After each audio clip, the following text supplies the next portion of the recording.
Whoa. Well, Robin Slim, what's up? Chris? It's, Chris Gehrt. Chris Gehrt, how you doing, man? Comedian and actor from L.A. Yeah, what's going on? Am I on the air right now? Yes. Yep, we are live. We just came back, brother. Nice. I'm actually at work right now. I had to hop out, and I'm in the alley behind our office in a car. So, got a shady vibe going on. I was gonna say, do you feel safe? if there's any, we need a safe word, Chris. You got it. Yeah, thanks for having me on, man. I definitely appreciate it. Dude, good to hear you guys. Thanks for coming on. What are you? Can you tell us what you're currently working on? I work in a casting office. That's our day job, and we're currently casting the new the Sons of Anarchy spinoff, Mayans MC. Wow. Yes, I've seen you've casted for a lot. You've casted for Always Sunny. You've casted for Sons of Anarchy. You've casted for Future Man. Yep, Future Man. I had actually known Robert Craighead before he was on Future Man. We just did the pilot for Future Man. We don't do the actual series, but we found the original cast for Future Man. Wow. How does that go when you have somebody auditioning? Do you keep like a poker face, or do you always look annoyed? How does that go? I figured, I would play that. I would always be pissed off. I would always be upset. And I've been on numerous auditions myself where the person barely even makes eye contact with you, but. No, it's Wendy O'Brien Casting where I work for, and we're known throughout the town as being a pretty friendly, actor-friendly office. So we don't give anyone the stink eye too much. But there's some actors, some pretty cool actors that come in sometimes. We're excited to see them, and I can't help but smile when they're fucking auditioning. You know what I mean? Yeah. So, I get a little fanboy sometimes, but you try to be as professional as possible, Did you ever have to cut somebody that not give somebody the gig that you really, really enjoyed? Yeah. There's actually, well, I mean, I shouldn't say they got cut, but there are some people sometimes that audition where they're fantastic and they're hilarious. Wow. And they don't end up getting the part, and it's kind of a shame. But then once the show actually airs, it's hard to imagine people. Once you see the show, it's hard to imagine other people playing the parts. Yes. But there's been close calls where it could go either way. I know. And speaking of Future Man, I don't know how familiar you guys are with the show, but Haley Joel Osment, he plays Stu on the show, but he was up for the regular role. He was up for the Josh Hutcherson role. And he was hilarious in that, and we really thought he was maybe going to take that all the way, but he ended up playing the Nemesis role at the lab. So, it happens. Sometimes, or actors that you want aren't available due to their schedule and stuff like that. So it's all sorts of shit happens, Yeah. What did you do first, Chris? Did you do comedy? Did you do acting? Did you do casting? I moved out to L.A. to be an actor. And the best way to kind of meet people in the industry is to work in a casting office. So what I did is I started interning at CSI Miami, and then getting hired on. Then I ended up moving to a different casting office and getting hired on there. So it just became, I didn't go to college or anything, and it's pretty competitive out here when it comes to filmmaking and stuff like that. So, I'll take the jobs when I can get them. You know what I mean? So I've been in casting for 10 years now. So it just became my day job, you know what I speak, Yeah. So I do stand-up comedy. I started doing stand-up a couple years after I moved out here, but just kind of jumping into the open mic scene at first, and then eventually getting paid gigs and everything. Cool. But it's just I've been doing all three ever since coming out here. So it's wow. Luckily the work's been pretty steady, That's awesome. Who have you worked with? Just in acting wise, luckily, I've been able to, work amongst everyone from, Seth Rogen, Charlie Day, the whole Sons of Anarchy crew, with the Kurt Sutters of the world, who are high-end, producers of television shows, acting with Ray Romano, stuff like that. It's been nice, Wow, that is a run, dude. You've done it, man. You've done it. Yeah, well, the thing, I say I've acted with Ray Romano, but it's like 2 lines, you know what I mean? Where like he doesn't, I don't really talk to him, like we do the scene and then he's on to the next scene, and I'm left standing there. But it's pretty cool. It's Still cool. And I was gonna ask too, what's the craziest thing you've seen gone down in like an audition? In an audition? Yeah. I had I worked on the movie Hostel 2, and a dude brought a knife in for a scene one time. I mean, like, what else? And he ended up. What else are you gonna do? Yeah. Like, what else are you gonna do if you're auditioning for Hostel 2? I have a severed hand, Whitney. How did he get past security, Chris? Like, what the fuck, bro? Wait, say it again. No security in the old casting office, but. Which is actually, I tell you, working on Sons of Anarchy, I swear some people would get out of jail and come straight to our office looking for work on that shit. So That's how I feel working in retail, bro. Retail is like, wow, shit. Oh, yeah. Oh, my God. But yeah. Did the guy that brought the knife to Hostel 2, did he get the part? Did he lick it? You gotta lick the blade. He did. He did. It was. His name was Richard Berge, and he ended up getting the part. The scene was like a monologue type scene, so he was just kind of casually speaking, and then he pulled this knife out of his pocket and started like kind of flipping it back and forth in his hand. I'd be swiping it fit the character, but definitely frightened. a strong choice. I'd be like just holding it out and walking towards you. I had a friend do that at a party once. It was really creepy. Really creepy. Yeah, he got the part, which is fucking crazy. But he was good. He was good, Yeah. So I'm really curious to like the decisioning for like casting when the auditions go, like when I don't know how many of you like are sitting there watching the auditions, but just the conversations and how you decide like really interests me. Like, do you guys like all write down the name of the person you want, throw it in a hat, and whoever gets the most votes wins? I was thinking like pitchers, like Major League pitchers, how they have coin flips, coin flip. Yeah. Is there like a bunch of arguing? Like, there's one person who's like, no, I definitely want George, and you're like, no, David's perfect for the part. Yeah.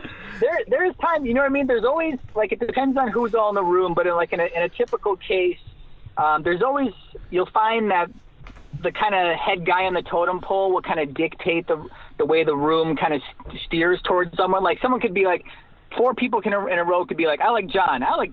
John was great. Yeah, we should go with John. Then that main guy will be like, I thought Steve was better. And then everyone's like, yeah, Steve. Yeah, Steve was great too. We should go with him. I meant to say Steve. A little bit of that. Yeah.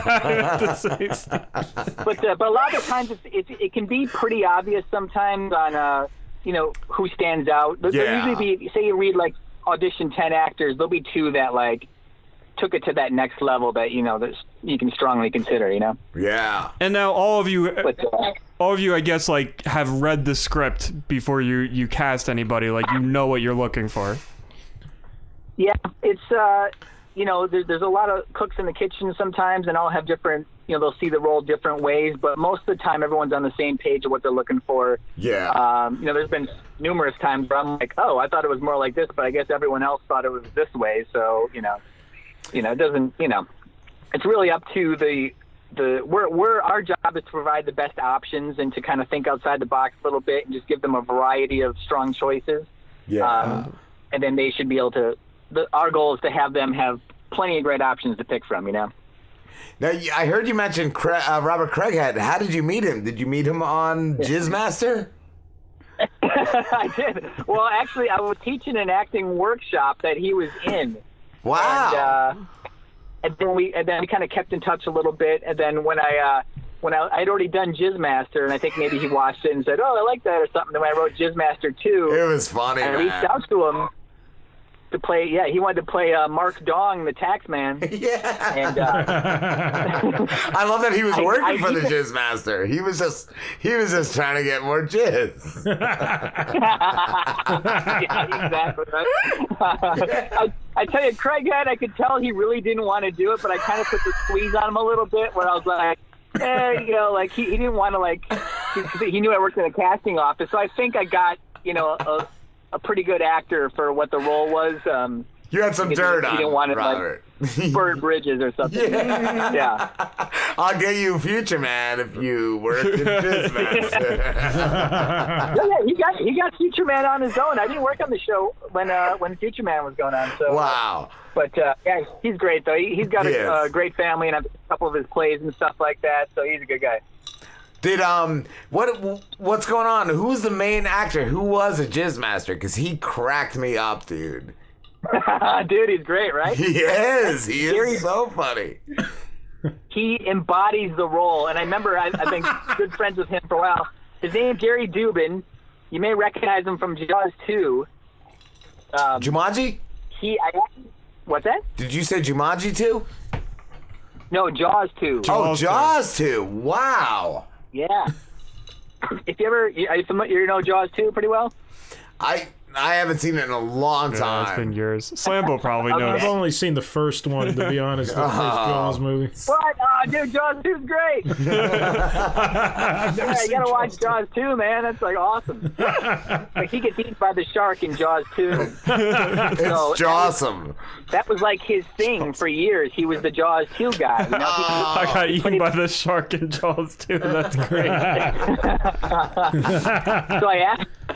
He was on the fence about doing Jizzmaster because, what sharks? it's all about. Yeah. No sharks. Just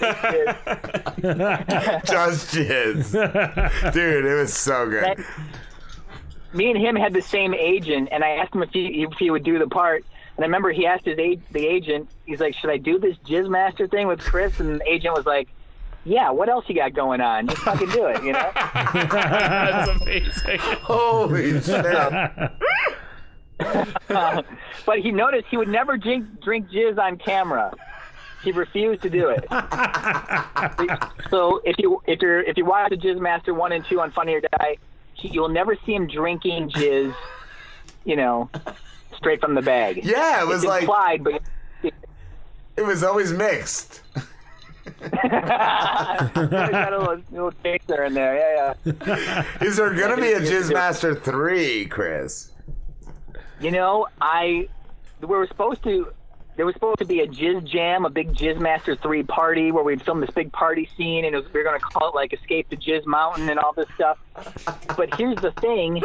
In real life, Gary, the Jizzmaster, died about a year and a half ago. Oh, no. So, in a strange turn of events, I know he got cancer, and it wiped him out in about a year, and then he was on hospice for a year. So I don't want to take this in a sad way, it's the story, but it totally wiped him out, and it's weird just watching the Jizzmaster videos. You see how kind of young he was, older, but he was young and vibrant. Yeah, he's playing basketball. He drank some jizz and he could slam dunk.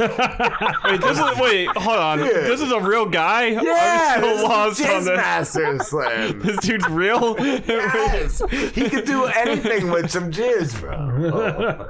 I know. I should have gave him some on his deathbed, and it would have spruced him right up. He would have been fine. Yeah, unfortunately, he passed away. Wow. Can I play his nephew or something? I'm thinking. Dude, I guarantee there will someday be a Jizz 3, and your next guest, Dave Sheridan, would actually make a great son of Jizzmaster. Dude, I was telling everybody before the break, you guys both worked on Gay Robot with Nick Swartzen, bro. How is it working with Nick Swartzen? Dude. Swartzen, I don't know him that well, but he's a maniac and he's hilarious. He is. Gay Robot, when I read that script, it was the funniest fucking thing I've ever read in my life. And in a way, I think it influenced Jizzmaster. I love it. Yeah, I love it. He's insane. When I first moved out to L.A., I'd be hanging out at the Hollywood Improv, and you would just see these, magical nights of, Nick Swartzen just, killing it on stage in these, packed houses. And it would be, midnight on a Friday, and he would just be crushing it. It was awesome. He is. I mean, he still crushes it, but I'll always have that memory, Yeah, that is super cool. Did you ever work with him in comedy? I've done shows with him, and I remember actually when I was first starting out, I went up right after him at the Improv, and I just ate shit, and he had just got done crushing, and I just ate shit. It was like Kevin Nealon, Nick Swartzen, me, Jeffrey Ross, and then some other, Sarah Silverman or some shit. And that was like the shit man on the lineup, and I just fucking tanked. Wow. I remember him but it was from Reno I was doing it 911. like 2 years at the time. Yeah. I remember Nick from Reno 911. Yes, as the male prostitute. Holy shit. Did he crack me up? Holy I loved Reno 911. Fucking hilarious. He is. He's so good. So good. But you guys do stand up too, or what? No, we've I've wanted to. Slambo's wanted to. I don't know about Slim, but Slim's shy. But Yeah. I wouldn't be any good at it. I don't know, 10 years ago had the chance. I for an open mic, I was supposed to open for Jim Brewer, and they never called me up the stage, and I just never did after that. Never did. Oh, really? Yeah. It's one of those things where you could have pushed for it and they would have got you up, but you were like still on the fence about it, so you're like, hey, if it happens, it happens, like one of those things. I signed in for it, and I told them it was my first one ever, and I sat in the crowd, and they never called me, and so my buddies called the owner of the club over, and they were like, why didn't our friend get called up? And he was like, oh, he wasn't in a meeting before the show. I had to be in a meeting, but nobody told me that. So he's like, you can go after Jim, and I'm like, I can't follow Jim Brewer. Like, fuck that. And I never went back. He's like, you can come anytime and go up, but I never went back to that club. And once you get bitten by that stand-up bug, man, you'll be fucking hooked forever. It's pretty fun. How did you do, Chris, your first time? Because I've heard a lot of guys say the first time they killed. Well, I know what you're saying. Like, it wasn't as bad as I thought it would be. I remember doing a joke about our hot tub in our apartment building, and then it got like a courtesy laugh. I remember thinking in my head, like, oh, that's a fake laugh. They just feel bad for me or something. So I definitely didn't kill, but I got like polite applause. You know what I mean? That works for me. That's consent. Yeah. That's consent at that point. I've definitely eaten some hard shit on stage through the years, but I've been doing it like 12 years now. I started right when Richard Pryor died, around then, so it's been like 12 years. So yeah, I was gonna ask too. I saw you're a big Guns N' Roses fan. Have you ever met any of the original guys? Any of the Guns? Yeah, I've met Slash, I've met Duff, and I've met Steven Adler. I've never met Axl or Izzy. They're cool. They're the elusive. Duff I've been outside Axl's house though. Axl lives up in Malibu, and I've for my birthday, I went up to Axl's house one time and hung out outside. You know, just like in the yard. That's weird. Yeah, we got like a fence up. But you ever see the video? The video for Estranged, that song Estranged, it takes place at his house. It's that house. Yes, that's cool. I love the Guns, man. Guns fucking rule. GNR, Appetite is one of the best fucking albums ever. Yeah, it's a great album. Yeah. I fucking, when I'm cruising around the car and like Paradise City comes on randomly, I just fucking crank that shit up and they get on full groove in that song. Yes. Yeah, but I love it. I got a 6-disc CD changer in my car, and like 5 of the 6 are Guns albums. The other one is like Beverly Hills Cop 2 soundtrack or something. What other? I liked Appetite. I think 2, the one with or Use Your Illusion.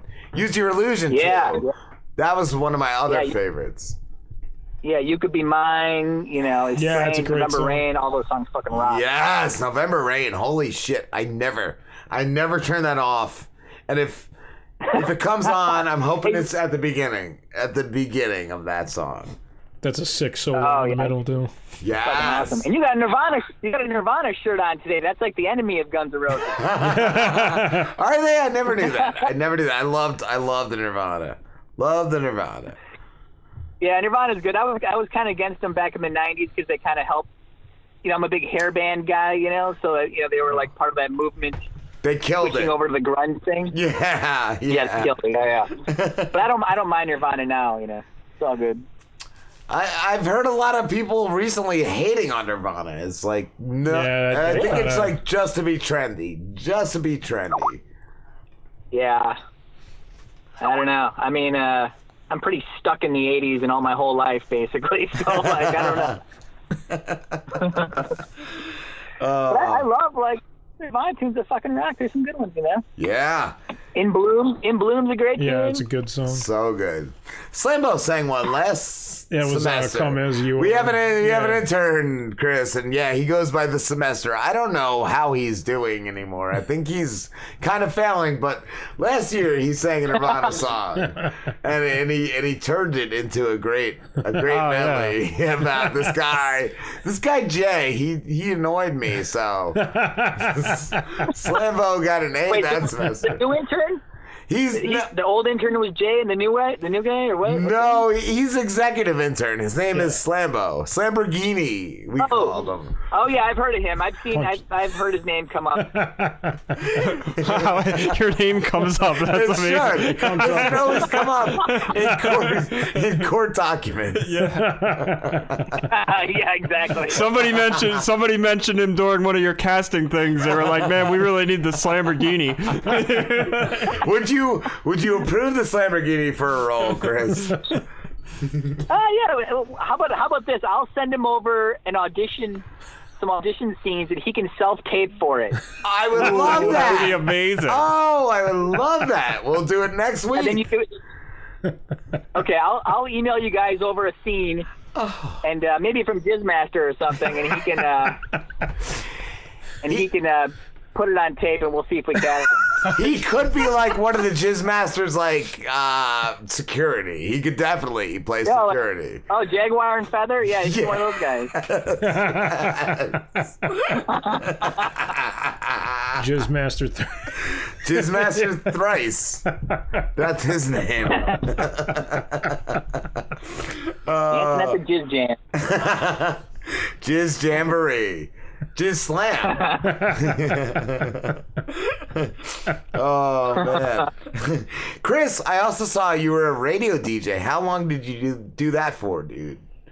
Oh, yeah. You know what? I did it for I think it was only like a year and a half when I lived in Wisconsin. I grew up in Wisconsin, then I moved to Chicago after that. But around the 2000, around like 99, 2000, I was doing it at Kiss FM in Green Bay area, Wisconsin, like northeastern Wisconsin. Cool. How'd you know that? Oh, is that an IMDb or something? Yeah, IMDb. Yeah, so what happened, then I moved from there to Chicago, so I would commute back and forth like a fucking idiot, and then the radio station was just like, you can't be, we need someone that lives here to be a, Oh, so I conflict. tried to get a job in a major market like Chicago, and it was just a little harder to do, so I gave up on it pretty quickly. Yeah. I was going to say that was probably the last time to get a good radio gig, those early 2000 years. Yeah. It was cool. I mean, we had it was an automated system and everything, and it was, it was a #1 station, so I fucking loved it. It was a great time. That's cool. But, and I'm just seeing you guys doing your show the way you kind of handle it, like a morning radio show and stuff like that. It's awesome. Thank you, brother. Thank you so much, Chris. And thank you for talking to us. What's that? You do like 5-hour shows, which is great. Yeah. So that's cool. Yeah, man. Yeah, we do 4.5 live. I think it comes out to 4 after it goes up on like iTunes and all. So it does. You guys gotta be shit-faced by the end of it, huh? Yeah, that's what I said earlier. We gotta get a breathalyzer. I want to know my alcohol content at the beginning and end of a show. I want to know. Nice. Chris, thank you so much, dude. It's sure. Great. You guys got Dave Sheridan coming on next, huh? Yes, man. We're excited. I was gonna ask too. Where can everybody find you? I'm on Facebook and Twitter, but my last name is a little weird. It's Gehrt. So Chris Gehrt. I'm like the only one on most of the platforms. I'm not on Instagram or anything, but yeah. Awesome. Link me up. Dude. I'll be friends. Whatever. It's all good. Ask Dave Sheridan about his open marriage. Oh, I will. I'm writing that down right now. He's listening right now, I think. So.